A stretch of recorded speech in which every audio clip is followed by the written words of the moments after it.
My adopted son stood in the front doorway of the house and told me I had until sunset to be gone. He said it like he was doing me a favor.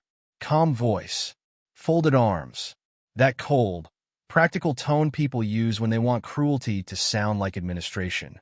On the porch behind him sat two black trash bags filled with my clothes, my photo albums, and the blue cardigan I wore when I signed his adoption papers 26 years earlier. He had packed me like I was an overdue tenant in the life I'd built. I felt the shock of it straight through my ribs, but I didn't give him the scene he seemed to be waiting for. I looked past him into the hallway I had painted, the kitchen where I packed his lunches, the staircase I sat on when he was 13 and swore no one would ever send him away again. Now here he was, sending me away. He kept repeating the same sentence every time I asked him to explain himself. I know what Dad left me. Not what Dad wanted. Not what the papers say. What Dad left me. And that was the moment my fear changed shape. Because I knew exactly which documents my late husband had shown him, and more importantly, which ones he hadn't. My son was not standing there with the truth. He was standing there with just enough of it to become dangerous. If you've ever been treated like you were only valuable while you were useful, then you already know what kind of story this is. Sometimes the child you protected grows up mistaking your patience for weakness and your silence for surrender. If that has ever happened to you, leave a comment below. I read every one, because standing on that porch, looking at my life in trash bags, I understood that this was not grief talking. It was entitlement wearing my son's face. I spent 31 years as a bookkeeper for a regional construction company, which means I learned early that the most dangerous lies are rarely complete lies. Usually, they are partial truths arranged in a useful order. A missing signature, a date that doesn't line up, a line item that appears ordinary until you notice what isn't there beside it. I was never flashy, never loud, but I have always been exact. Exactness is how some women keep chaos from eating the walls. That instinct shaped the way I mothered. I adopted Nathan when he was 9 years old. By then, he had already learned the habits children should never need. How to stay quiet when adults were angry, how to hide snacks in a backpack, how to watch a room before trusting it. He had bounced through enough temporary placements that he stopped asking where anything belonged. So I gave him what frightened children rarely get in dramatic ways and always need in boring ones: consistency. Therapy every Thursday at 4. Permission slips signed the night they came home. The same cereal on school mornings. His asthma medication filed and refilled on time. A lamp on in the hallway after bedtime. The same blue comforter every winter because he liked the weight of it. I did not build his life with speeches. I built it with systems. My husband loved him, but I handled the machinery of our home. The school forms, the court documents, the insurance renewals, the tax folders, the emergency contacts, the tutoring schedules, the college paperwork, the small financial cuts nobody applauds because they happen quietly and over years. That was my labor. Administrative, maternal, relentless. And that is the contrast I came to understand too late. I was the structure that let his life look natural. But in the story Nathan gradually grew into, he became self-made, and I became background. Not absent. Just reduced. A woman who was there. As if children raise themselves as long as someone keeps the lights on and the forms filed. After my husband died, that shift sharpened. Nathan stopped sounding like a grieving son and started sounding like a man measuring a room he expected to inherit. Looking back, Nathan did not become entitled overnight. He became entitled the way ivy takes a wall, quietly, steadily, by attaching itself to whatever is already holding things up. After he married, his visits thinned, but his needs did not. He came by when he needed a cosigner, not dinner. He called when the IRS letters got serious, and he wanted me to just look at the numbers before his wife saw how bad they were. He dropped off their little girl when childcare fell through, always with gratitude in his voice and urgency in his posture, as if my time were elastic and his crisis automatically more important than my plans. If he made a bad financial decision, I got the paperwork. If he fought with his wife, I got the emotional cleanup. If something in his life cracked, I became the woman expected to quietly keep it from collapsing all the way. His wife, Erin, was more polished about it. She never openly called me controlling. She used gentler language, which is often the sharper knife. She would say I was very particular about documents, or that I liked having a hand in everything, or that Nathan felt I made it hard for him to fully stand on his own. By which she meant I sometimes asked basic questions before signing things, handing over records, or giving them access to a house I still maintained and a life I had spent decades organizing. That became another pattern. Nathan stopped seeing my files, tax folders, insurance binders, and estate records as private stewardship and began treating them like family property waiting to be opened. He'd ask where his father kept certain documents. He'd casually mention the safe deposit key. Once, I found him in my office flipping through a file drawer under the excuse that he was looking for an old warranty. He laughed when I caught him, but it was the laugh of a man testing a lock, not of a son who knew where the boundaries were. Some people don't resent what you gave them. They resent that you remember what it cost. That line came to me one night after Nathan left with a folder of copied tax returns and not a single question about how I was sleeping since his father died. That was the contrast I kept living inside. I was doing the dull, necessary, unglamorous work of keeping everyone afloat while Nathan performed adulthood publicly and relied on me privately. He wanted the image of independence without the inconvenience of building one. Then, about 6 weeks after the funeral, he had lunch with one of my husband's former golfing friends. After that conversation, everything in him changed. He came back speaking with a new certainty, as if someone had told him just enough about the house and a hidden fortune to make him believe both were already his. The conflict reopened on a Thursday afternoon with Nathan standing on my porch beside a locksmith's business card and a folder of printed legal forms he clearly did not understand. He had Erin with him, which told me immediately that whatever this was, it had already been rehearsed. She stayed half a step behind him with the solemn face people wear when they want cruelty to look responsible. Nathan did not ask to come in. He spoke like a man arriving for an appointment. "Now that Dad's gone," he said, tapping the folder against his palm, "it's time to settle things." Settle things. I was still sleeping in the same bedroom where I had held my husband's hand while hospice morphine fogged the edges of his final week, and my son was talking to me like I was a delayed paperwork problem. He said the house was too much for me. He said it didn't make sense for me to keep living there alone like this. He said I could stay with my cousin Darlene for a while, or find a smaller place closer to town. Erin added, in a tone she probably thought sounded kind, that downsizing might even be good for me, and that I should not be living beyond my means at this stage. At this stage. That phrase almost made me laugh, though there was nothing funny in it. The contrast was so sharp it nearly hurt to stand inside. I had expected grief to soften my son into care, or at the very least hesitation.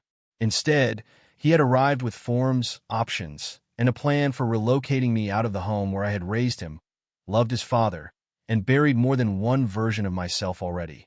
I felt the humiliation of it, but I said very little, because by then I understood something important. If Nathan believed he had the right to remove me, then I needed to hear exactly what story he thought he was standing on before I corrected a single word of it.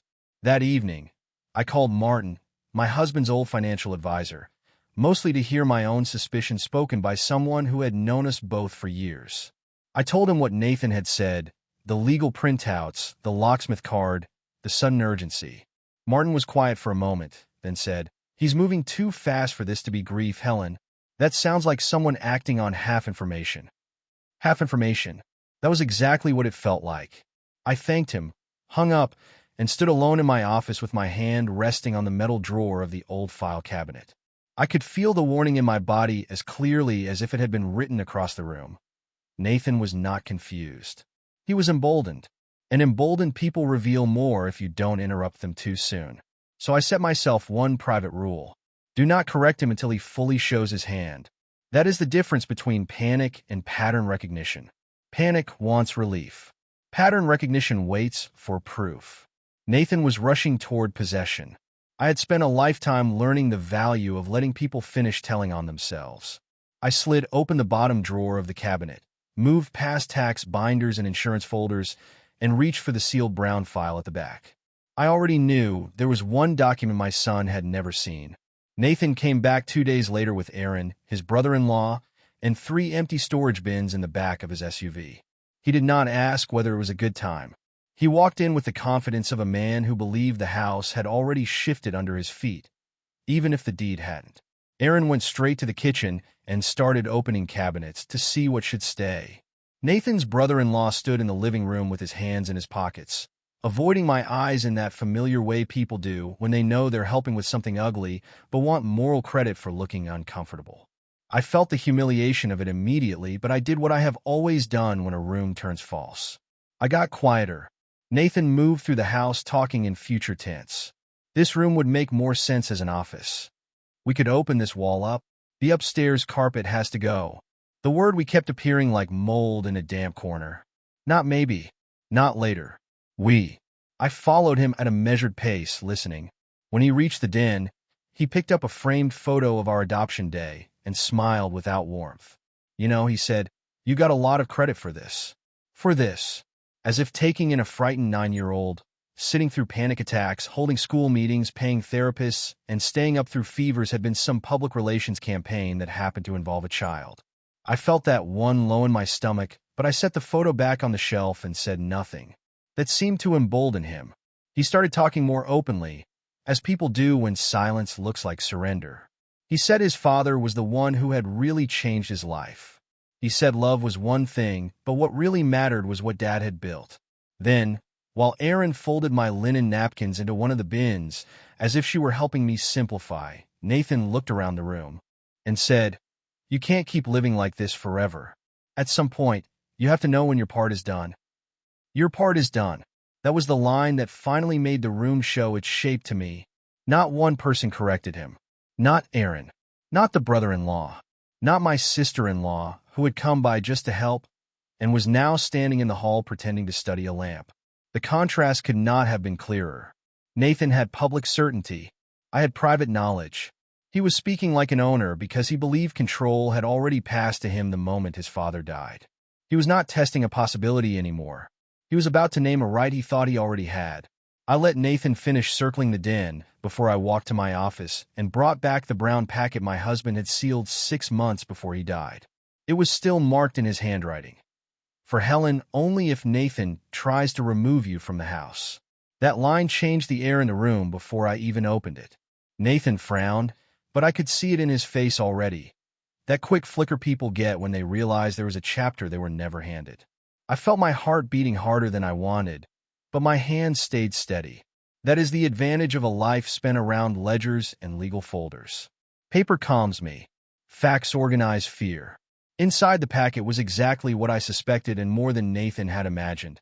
A trust amendment, notarized and witnessed, tied to a separate insurance-backed investment structure worth $9.5 million. My husband had established it 3 years earlier, long before his final illness, after Nathan's debt troubles and impulsive borrowing had begun to harden into pattern. The trust named Nathan as a future beneficiary, yes, but not a controlling one. Martin, our advisor, was trustee.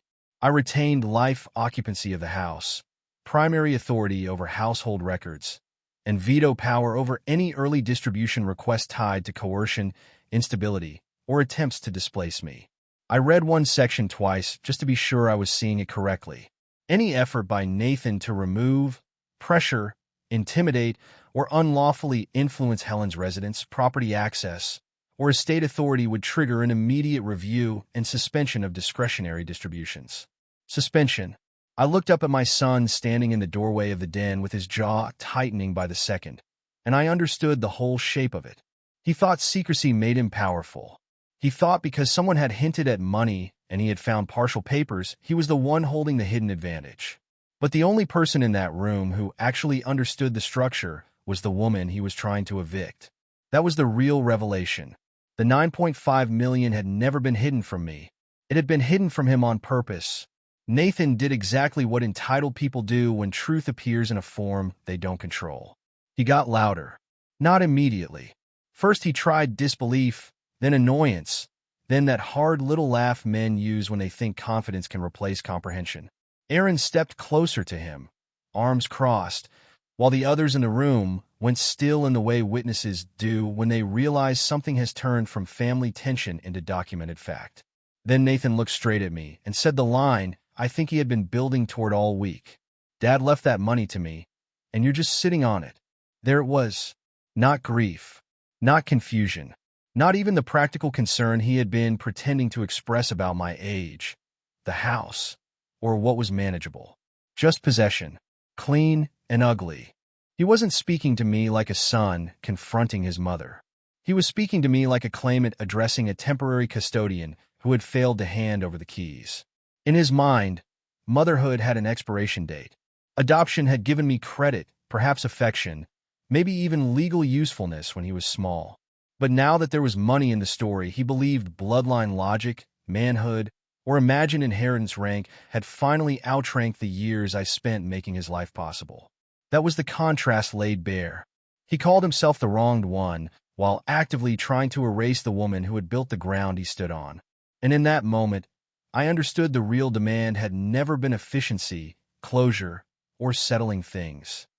It was obedience backed by erasure. I did not argue with Nathan.